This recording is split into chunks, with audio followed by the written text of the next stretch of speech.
Labas rytas. Tai ką, susitinkam šiandien paskutiniai čakrų meditacijoje. Ir šiandieninė čakra yra Žemės žvaigždės čakra. Ji yra po pėdomis ir ji yra atsakinga už mūsų įsižeminimą.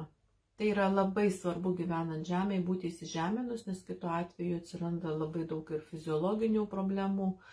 Ligos, emocinės ligos prasideda tada, kai nėra tikro gero įsižeminimo per Žemės žvaigždės čakrą.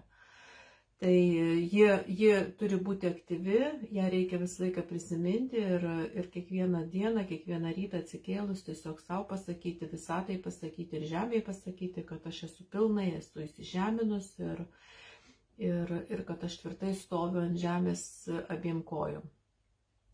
Toliau Žemės čakra, kalbant 5D formate, jinai yra apskritai Žemės žvaigždės čakra turi visą atmintį, visos žmonijos vystimosi atmintį, visą informaciją, kolektyvinę informaciją.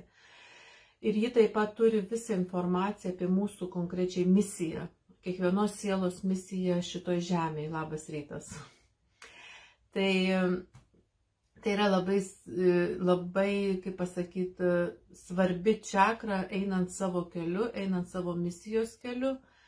Ir kuo jinai yra aktyvesnė, tuo ji labiau plečiasi ir jos galingumas vis didėja. Konkrečiai kiekvienam žmogui atskirai. Ir dirbant labai